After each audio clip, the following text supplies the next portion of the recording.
You're listening to the Cleveland Browniacs, a show where two moderately intelligent guys attempt to make sense of the Cleveland Browns. The Cleveland Browniacs podcast is a part of the Fanatical Elves podcast network, a part of the Fans First Sports Network. Here are your hosts, Elliot Kennel and Joel Cade. All right, welcome to week one. It is week one, finally, after all those months of waiting through the dark times. The Empire took over. Whatever kind of dark analogy you have, we've had to go through all that, and we've emerged on the other side. And tonight, as of the time of this recording, tonight will be week one, game one, with the Detroit Lions at the Kansas City Chiefs. But more importantly, it is the Battle of Ohio right out the gate. The Cincinnati Bengals come up to take on your Cleveland Browns. And Elliot, you got any thoughts on this game just as a start before we get into everything? Anything you excited to look at? Well, first of all, I'm really pumped. It's about time for the NFL to start. I think they should have NFL football year round, frankly. There ought to be a way that we can do this. But I've been looking forward to this. It's Christmas time. Let's open the presents and see what we've got. I'm concerned really about the level of health on the defense. I looked and there's a lot of guys that are questionable. Myles Garrett was injured a little bit with a foot injury. We don't know what his status is. That's huge. Myles Garrett has as much value to the Cleveland Browns as a quarterback. If you were handicapping this game, you'd probably say that he's worth like 5 or 6 points to the Browns, just like a quarterback in terms of his impact. And also there's a lot of guys that are hurt in the secondary. Denzel Ward is a huge question mark. People are talking about, oh, well, he's practicing. I think he's going to be okay. I don't know. I'm very pessimistic on that point. I think the Browns are very thin in the secondary. They're going up against Joe freaking Burrow, who I think is the best quarterback in the NFL. The only thing that's really in our favor is that he hasn't been able to practice that much because of his own injury. I think he'll be 100% physically, but he hasn't had the chance to practice, and he hasn't had the opportunity to evade the pass rush. He hasn't practiced that live under fire. And so I think that, he might be a little bit rusty, and it might be kind of a sloppy game for him, but he's enormously talented, Joel. What do you think? Yeah, I agree. I mean, Myles Garrett is a real key to this game. And I'll just say week one and week two is one of the most up in the air weeks in the NFL. You just never know what's going to happen in week one and week two. Most teams emerge after the first 2 weeks at 1-1. If you win week one, you generally lose week two. If you lose week one, you make a comeback and win week two. But week one is all about how much preparation, how ready are your players?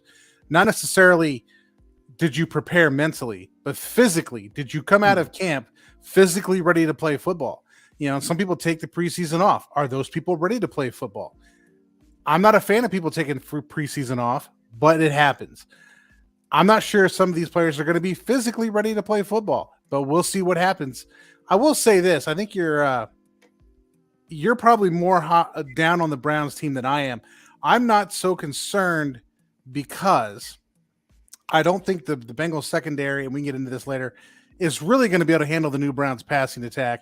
And I also think that the Bengals offense is going to have a hard time stopping the Browns defensive line. And the key to beating the Bengals has always been, since Joe Burrow's come around, is sacking Joe Burrow, making him uncomfortable in the pocket. You pressure him, Bengals lose.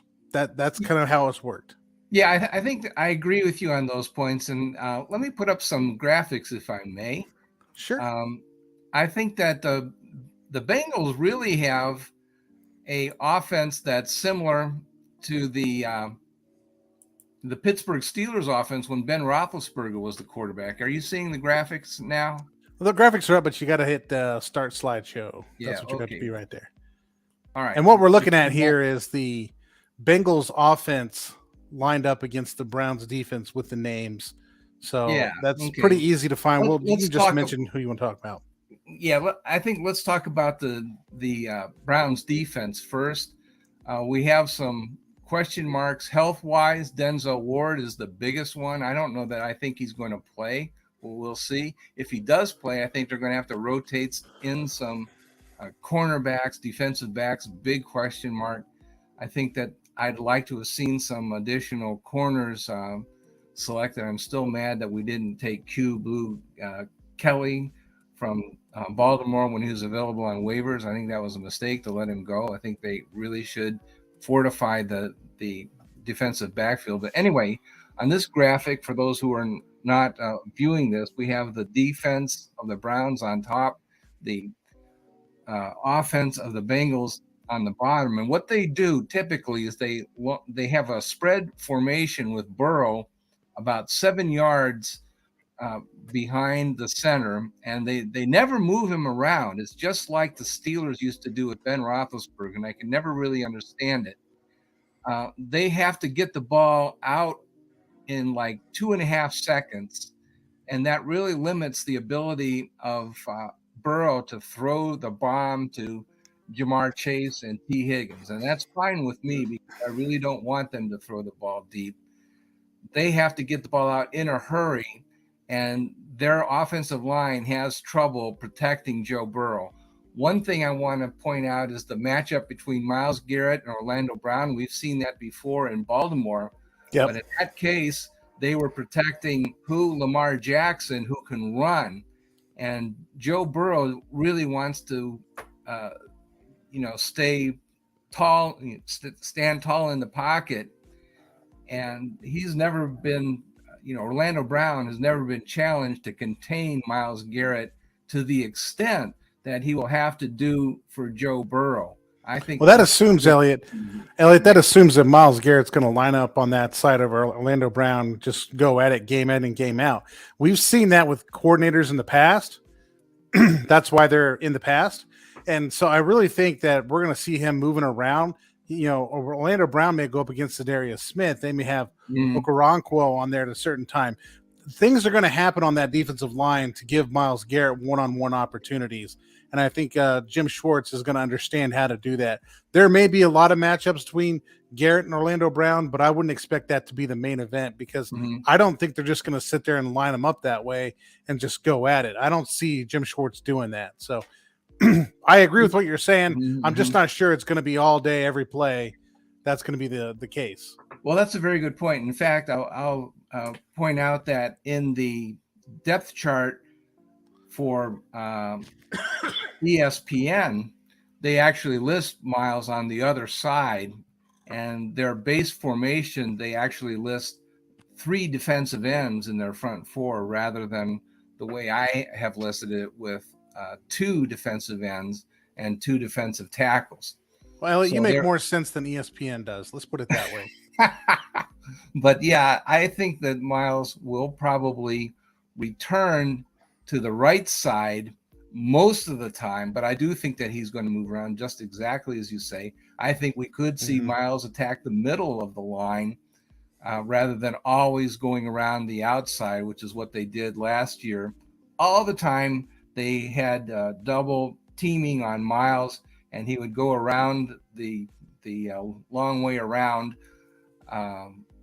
trying to pressure the quarterback. And the idea was that they were going to get lots of sacks for Jadeveon Clowney, but in reality, he only had like 2 sacks the entire season, so it didn't work. Now, it might work better with Zadarius Smith, but the point is that they probably will make a lot more stunts with this defense than with last year's defense, which really just didn't work. Let's right, and last year's defense had Myles Garrett just lining up and running outside anyway. Yeah, on the wrong side, by the way. Yes. Yeah, that was just what they did. They just shot a gap and just ran in the backfield and tried to do something with it. This year you're going to see a little bit more controlled pass rush from Garrett. I'm hoping the defensive scheme itself should call for a more controlled pass rush. But, there might be times Garrett's going to sell out. But I don't think you're going to have the sellout every single play to the point where other teams were basically just using that against Myles Garrett. Let's just drop a guy back in a pass rush, watch him try to run around the tackle while we run a running back right through the hole he vacated. I'm hoping we don't see that this year with the Jim Schwartz scheme. And what about rotating defensive linemen in and out? We didn't see a lot of that last year either. Well, Unless teams do somebody was injured. rotate. We did a more rotation than you think. A lot Mhm. of I would get frustrated because the first team defensive line actually wasn't that bad against the run. The second team defensive line was absolutely terrible. And when you saw a team come in and just start running the ball down the field, that's when the second defensive line was in. So part of the way that would happen about half the season. Then part of the way through the season, they just started rotating individually. So you may take out one starter and put in one backup with three starters, or three starters or three backups with one starter. Started trying to relieve some of that. But generally, you see about the middle of the second quarter, you see a rotation wave of the second defensive line in, or you'll see some secondary players with the second team secondaries. So the way you manage reps is a thing that happens in the NFL. Announcers make it out of their way to not point out that the second team line is in. That's usually when they're talking about the Bengals first team, is when the second team line is in. Mhm. That's Okay. All right. so Yeah. so pay attention. I mean, just a Good tip to stuff. anybody watching TV, just when you see somebody talking about so and so on offense, and there's a lot of camera shots on the offense, there's a good chance the second defense is in. Yeah. Well, I just felt like Miles, especially, was kind of overworked and wasn't as effective at the end of the game as I would have liked him to be.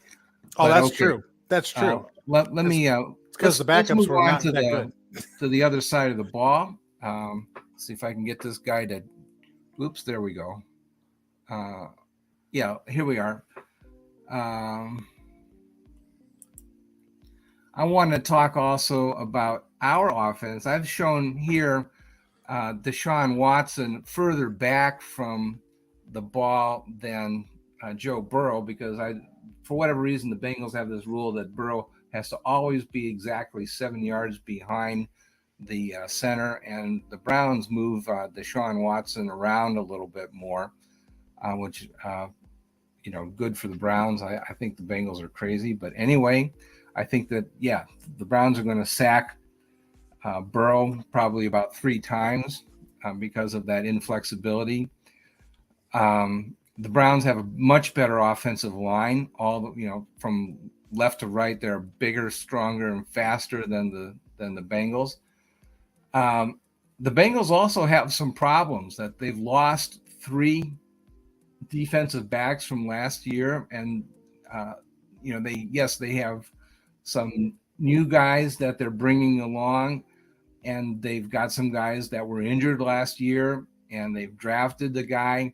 But look, everybody drafts somebody, and everybody has Mm-hmm. somebody that's recovered from injuries. They just really did not add anybody on defense. The And to only make guy that that they worse, Elliot, Chidobe Awuzie missed half the season with an ACL tear, and he's coming back after what? Not even 12 months. well, that's So I don't know what kind of a strength he's going to be able to play back there. that's true. On the other hand, they've been able to accelerate the recovery period from that injury, and the odds are in his favor that he'll be able to recover from that. That's no longer the career-threatening injury that it was back in our day. Oh, I agree, but I'm not sure that after 9 months he's going to be 100%. He's not going to be 100% until next season. Well, He's that going to be used out to there be, playing. used to be a rule of thumb, but I'm not an authority on the subject. I'm not an MD, not a doctor, but I've looked at the return to play rates in the medical literature, and they're actually pretty good. So I think that Awuzie may in fact be able to play at a pretty high level, even though it's been less than a year since the injury. It used to be a rule of thumb was that it took 2 full years to recover from an ACL injury, but that's no longer the case. Yeah, I still don't think he's going to be 100%. Okay, Not we'll like he find was out. last year. The Elliot, hold on a recovery second. rate. Before we continue on, we got to take our break here. Okay. We got to take our break. We're past our break time. So, guys, hang on. We're gonna take a station break and try to get paid. And after the break, we'll come back. We'll talk with Elliot some more about offense and defense here. So, hang on.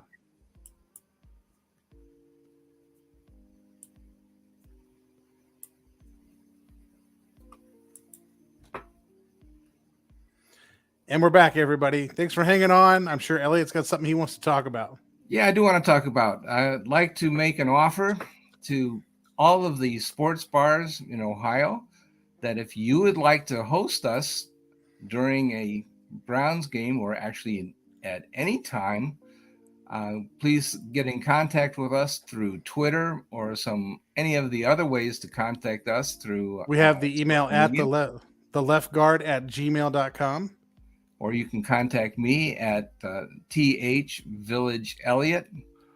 And all we need is reimbursement for mileage, and we will work for food.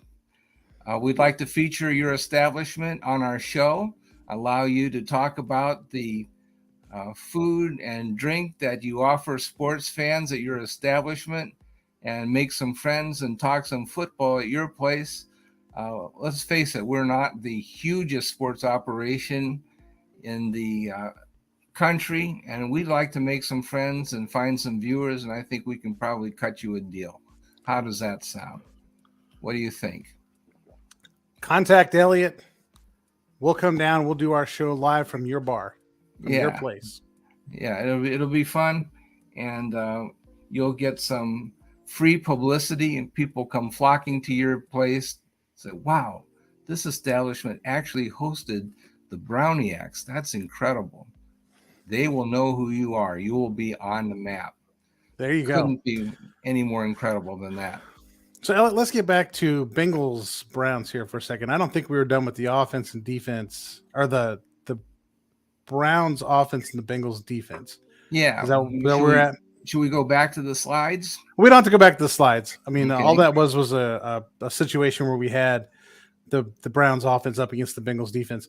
I think the offensive line, the Browns offensive line's really got a tough road ahead. And I think that's going to be determinant of how effective the Browns are this week. They've between Sam Hubbard and a lot of the guys on that defensive line, BJ Hill and DJ Reader, and they've got a lot of guys on that Bengals defensive line that can control the line of scrimmage. Mm-hmm. And so the running game is going to have to be opened up through the passing game.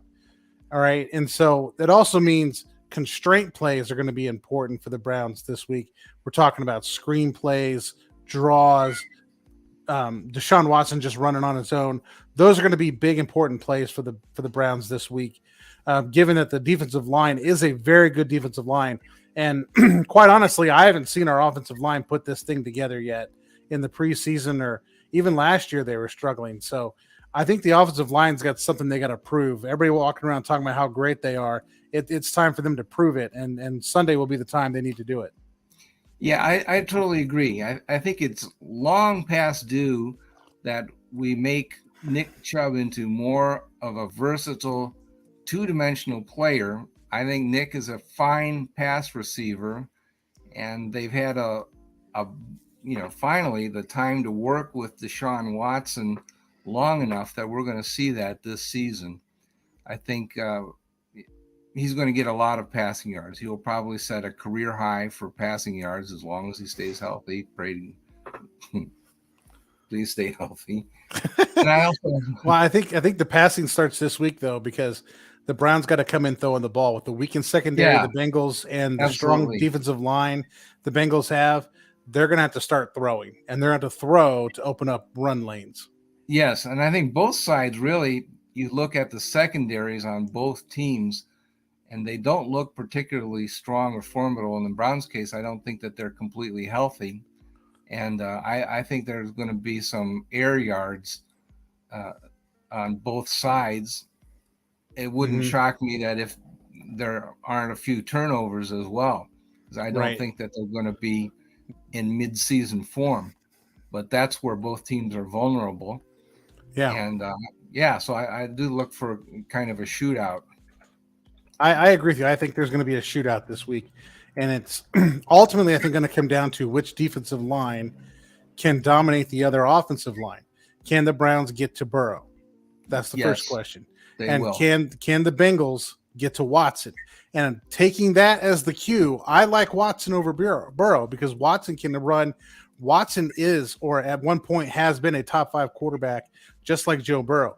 The difference is Watson can run and can great with his legs. Burrow can on occasion, but I think his error, his point of caution is I'm going to stand here and try to throw the ball. I think Watson's error is going to be I'm going to start running.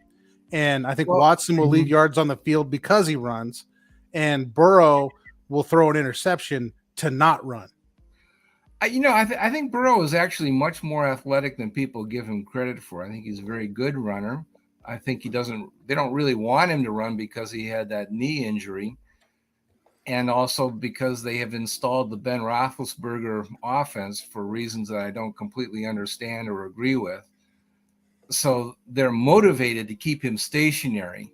Mm-hmm. But if there's pressure, he is very elusive and he will be difficult to bring down.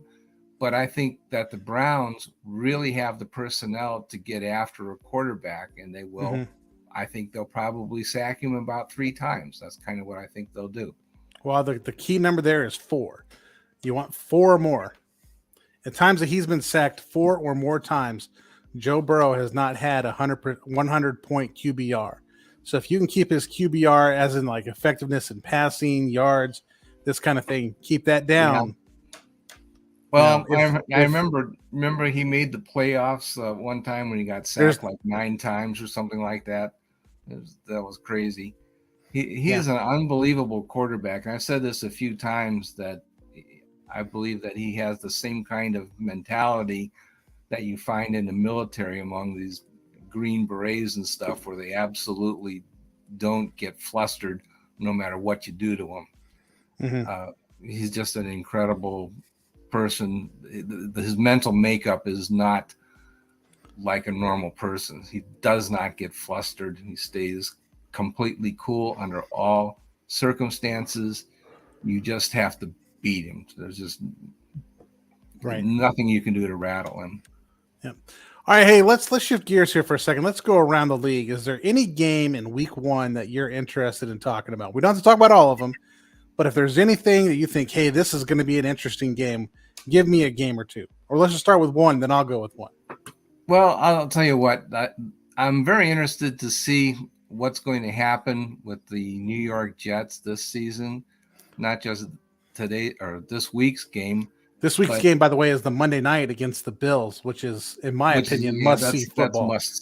That's must-see football right there. But, yeah, I really believe that the Bills will take it to them. I think that the Jets have a premier defense, and they should win games on that. But I just think that the hype machine has been on so hard on the Jets offense that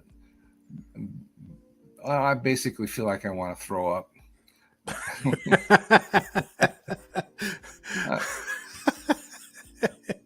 Okay, I'll talk about a game that I don't really want to watch, but it just disgusts me that this is the way the NFL works. So the Houston Texans with the number 1 pick, the second pick, who have a rookie quarterback starting his first NFL game, is going to Baltimore to play the Ravens. So this is where, people say like the NFL isn't rigged, but how is it that like the Ravens have the Texans week 1, and then everybody's talking about, the Ravens have a terrible schedule. They got all these road games beginning of the year. Except remember that the last 2 months of the season, they play every AFC North opponent at home. Their schedule is set up for them to succeed. Like somebody paid the schedule maker. I swear it. Somebody is paying the schedule maker to give them the Texans week 1. It's like a college warm-up game. Let's go find the backwood water middle Bubba County, Georgia football team and play against a professional team just like Alabama does every year. Somebody's got to play the Texans, though. Yeah, but you could Texans? Put this way. You could put the Texans against another team that's not real good. I'm sure you can find it. Somebody's starting. In fact, you could just have the Texans play the Colts week 1, who are also starting a rookie quarterback, and you have it a division game, and you're not giving some team a college-style gimme. And then next week, we're going to have to listen to all this Ravens are the greatest team on the planet crap until they finally lose a game probably the second week of the season because they're going to be over bloated with their own self after like destroying the Texans, who have no business playing professional football right now. Well, yeah, that is true. So do we get to play? Let me look at the schedule here. I've got that up on my. I think we got the Texans in December when everybody's figured out how to play football. Oh, okay. Well, that's so it's not gonna be the same game. Well, it's not gonna be the same team. That's true. Now look at the schedule though. The Browns get to play the Texans and the Jets. Jets. And that's a short week. It's the 24th, and then the Jets. 40-year-old Aaron Rodgers has 4 days to recover, and then he plays the Browns on the 28th of December. I don't know if that's such a good thing for Mr. Rodgers. I don't know. I think the Browns have a good schedule at the end of the year. I did see that Nick Bosa did sign his contract, so we'll see if he actually plays against the Steelers. I know George Kittle has been injured, so you have a possibility of the Steelers week 1 playing a 49ers team without Nick Bosa and without George Kittle. And they're going to be playing against us. So I don't know where this is coming from. How do these schedule makers make this so that the Cupcakes go play the Ravens week 1 every year? Well, remember that year they started off against the Dolphins, who were clearly tanking, and the Ravens put up a 56 number on them.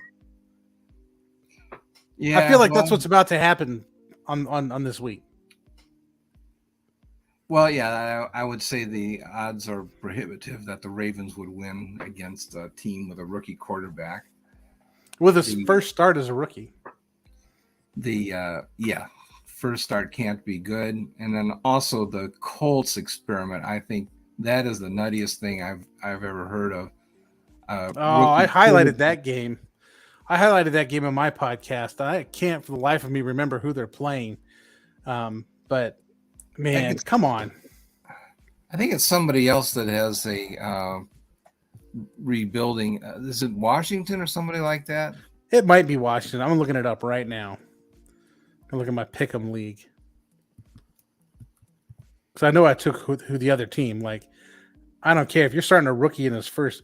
Jacksonville. They got Jacksonville going in there with Trevor Lawrence, who finally took a step last year, and now they're going to go in there and play the Colts. Why not put the Colts up against the Texans? Well, yeah, I don't like, there's a guy that hardly played college football. And, he can run real fast, so maybe he can create and confuse the Jaguars. Have you noticed this phenomenon? This might be more of a draft discussion, but have you noticed that, all through the college football year, they're talking about 1 or 2 quarterbacks, and then all of a sudden, some quarterback comes out of nowhere. And you're like, who's this guy? How is this guy, going to be the first pick in the draft now after having not heard about this guy for the entire college year? Well, and then some team takes him. That's Anthony Richardson. That was also, who's the guy in New York? The guy that played for BYU that nobody heard of until draft day. And then they traded up to go get him. These people come out of nowhere and they're like, oh my God, why is he not good? Well, because he sucked in college, but you think because he has a strong arm and he has the body to play in the NFL, that all of a sudden he's going to turn into something. And I won't say none, because Josh Allen did turn into a good quarterback. Rarely do those people. I predicted after viewing his film, by the way. Rarely do those people who you never heard of come into the NFL and actually turn out to be something. But people Trey Lance is another one of these guys. Why would you expect him to do something? He didn't do anything in the college. Why would he do something now? Zach Wilson is the guy you were thinking. Zach Wilson, Trey Lance. Well, yeah. I'm just saying. Yeah, if they don't play football, how can they really, the thing is that your so-called franchise quarterback, you just add it up, you only get one, every other year. There aren't that many people that succeed brilliantly and have a 10-year career in the NFL as a starting quarterback. There just can't be that many people that do that. It's just not possible. You just figure out do the math. there's not that many teams. There's 32 teams. And so if you want to have a quarterback that has a 10-year career, there's not that many jobs available. Now, just wait. Next February, 5 guys in a year do that. It's impossible. Right. Next February, next March, we'll be hearing about some guy going to be the first overall pick, and we're all like, who the heck is this guy? Oh, by the way, another interesting game to watch, in case you want to know who the heck is this guy, are the Falcons, and I believe the Panthers are at Falcons, and then you have Bryce Young, rookie quarterback, first overall start at the Falcons, their arch rivals, who are starting Desmond Ridder out of Cincinnati, who played some last year, but not enough to shed the rookie label. Now that's a game where you have two basically rookie quarterbacks playing each other. Mm-hmm. That might be an interesting game. Which team sucks the least bowl? I think the Falcons are going to win that game because they have continuity in terms of offense and defense, and I think they have some better weapons than the Panthers do. But, Panthers are coming in with a brand new defense. They're transitioning from that 3-4 style to the 4-3 style, and I don't think their players fit the scheme that they're playing.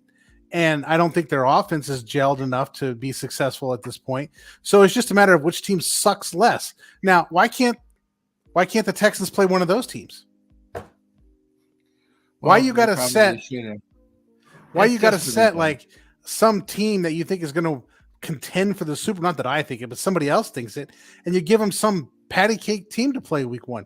It's just stupid. It's just dumb. I bet Bisciotti's paying off the schedule makers. It happens every freaking year. Well, even General managers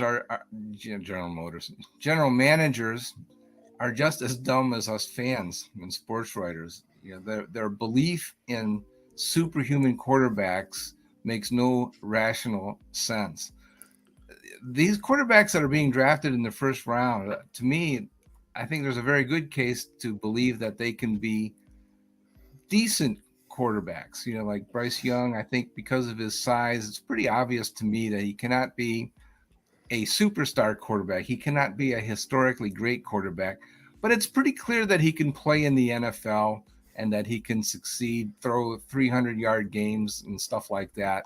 I got to say this about Bryce Young. A historically great quarterback. You never know, but I'm going to say this.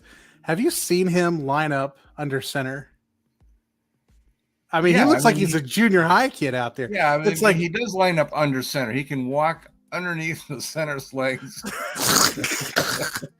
I legit, when I was coaching Pee Wee football, had a guy, a 6th grader that kind of hit a growth spurt, and he was about 5'9", 5'10", which is really big for a 6th grader, right? And another kid who was about 5'2", and the 5'2" kid was the quarterback, and he would line up and try to get under center, and his head was barely over the center's butt. It was funnier than crap to watch. He had to lift his hands up this high to take the snap. It was ridiculous, but that's what Bryce Young looks like. Now, I've watched some of the preseason games. In preseason, he looks pretty good. Now, that doesn't mean that all of a sudden NFL defenses are actually going to play defense against him, and then he doesn't fall apart. Unless they played the Ravens, of course, because they're out there trying to win preseason games, but they didn't play the Ravens in the preseason, so he hasn't seen an actual NFL defense. We don't know what he's going to be. I would be shocked. I would be shocked if he doesn't struggle week 1 against the Falcons, and the Falcons aren't even really that good. Well, he can throw. Doug Flutie was his size, and, Doug was a very good Doug Flutie was weighed more than Bryce Young does. Yeah, but he was a very small quarterback. Eddie LeBaron, these people were very successful, but they weren't historically great and worthy of a first overall pick. That's my point. All right. Well, that the Panthers are my NFC team. As a quasi Panthers fan, man, I'm concerned week 1. The team looks like a mess. But anyway, I think the must watch game this week is the Bills Jets Monday Night Football. Yeah, that'll be That's great. The game. That's the game to watch. All right, so hey, this week I'm going to wrap this up here. We've got Bengals at Browns. When was the last time Joe Burrow beat Cleveland in Cleveland? Has he ever? Well, he only No, won he one has. time. He has never beaten the Browns in Cleveland that I'm aware of. I mean, I think the one win was actually in Cincinnati. So let's just keep that streak going. Go Browns. All right. And here we go. Thank you for listening to the Cleveland Browniacs. Please like and follow us on Spotify and give us a 5-star rating on Apple Podcasts. Go Browns!